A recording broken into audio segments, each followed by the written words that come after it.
Después de toda esta introducción un tanto sentimental, nos cabe la pregunta si tenemos alguna base para preguntarnos si el idioma árabe tuvo alguna influencia en el idioma español. ¿Y por qué? Habida cuenta que los idiomas no tienen nada que ver en su origen, son dos lenguas totalmente distintas.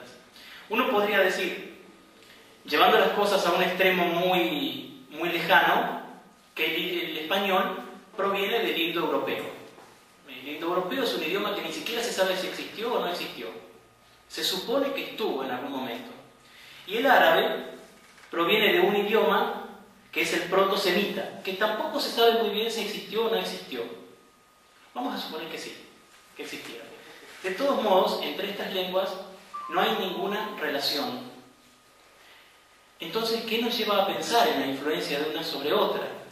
Bueno, parafraseando a Borges decía, no nos une el amor sino el espanto. A estas lenguas no las une el origen, las une la historia. ¿Dónde comienza todo esto? Bueno, todo esto comienza en el año 711 y dura casi 800 años, que es el tiempo que lleva la dominación árabe en la península ibérica. Ustedes seguramente saben que un siglo después que llegara el Islam al mundo, los árabes tienen una expansión muy grande. En esa expansión, un personaje que se llamaba Tarek, que vivía en el norte de África, que era un berebere, no era árabe, era un berebere. Por acá hay que hacer una salvedad.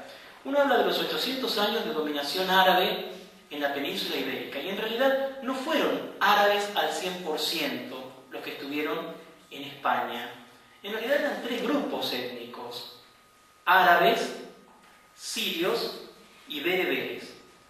Lo que pasa es que, bueno, la lengua que predominaba era el árabe, la religión que predominaba era el Islam, entonces por comodidad uno dice, bueno, fueron los árabes los que dominaron España, los que conquistaron España.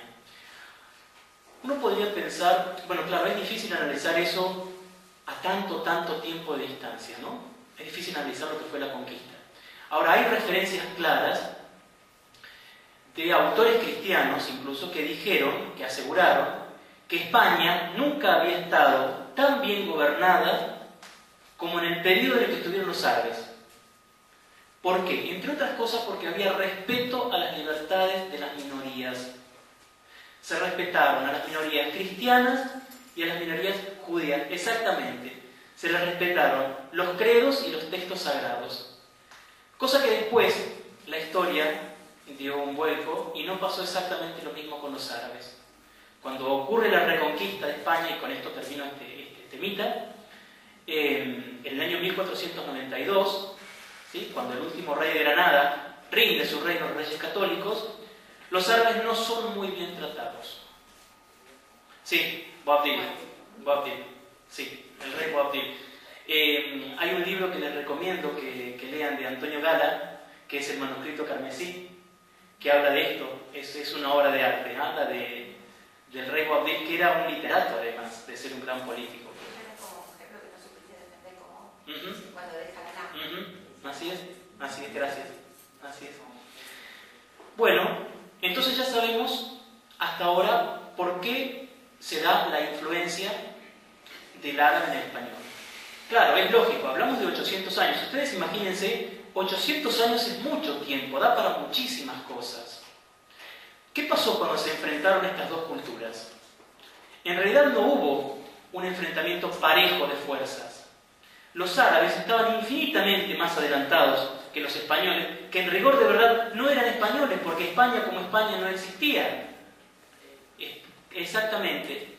Los que estaban en ese momento eran los visigodos, eran un pueblo bárbaro, europeo, muy atrasados con relación a los árabes, muy atrasados. Entonces, ¿qué pasó? No hubo un compartir, un ida y vuelta. Los árabes imponen naturalmente su cultura, imponen su ciencia, imponen su tecnología e imponen, por supuesto, su lengua. Un dato interesante es que el árabe llegó a ser lengua oficial en España. Eso no mucha gente lo sabe. El árabe llegó a ser una lengua oficial en España y la religión llegó a ser el Islam. España se islamizó, se hizo musulmana, casi todo, porque solo el norte quedó sin conquistar. Ahora veamos un poquito en qué está la influencia árabe y en qué no está la influencia del idioma árabe en el español. Hay algo en lo que no hubo ninguna influencia, está claro, y es en los sonidos. Esos sonidos tan raros que tiene el árabe, tan culturales, no pasaron al español. O sea, nosotros no encontramos en el español ningún rastro de esto. Sí tenemos un poco más de influencia en las formas de las palabras. Por ejemplo, ustedes se han dado cuenta que hay muchísimas palabras del español que empiezan con la sílaba al. Un ejemplo, albahaca, almohada, alcázar, alhambra, alcohol, y podemos seguir un rato más. ¿Por qué podemos seguir un rato más? Porque hay más de 4.000 vocablos árabes en el corpus del idioma español. Después de la rama latina es la más importante, la raíz árabe. O sea, no es poca cosa el aporte que hizo el árabe al idioma español. Es importantísimo. Bueno, ¿de dónde viene esto de que las palabras con al son de origen árabe? De una razón muy sencilla. En el idioma árabe existe el artículo que es al. Así como en el español tenemos el perro, la casa, los niños, en árabe tenemos solamente al. Cuando la palabra pasa del español al árabe, pasa con el artículo incorporado, exactamente. Perdón, del árabe español, cuando pasa del árabe español, pasa con el artículo incorporado. Por ejemplo, la palabra albahaca, en árabe se dice habak. La albahaca sería al-habak. De ahí la distancia a albahaca es muy cortita. ¿Sí?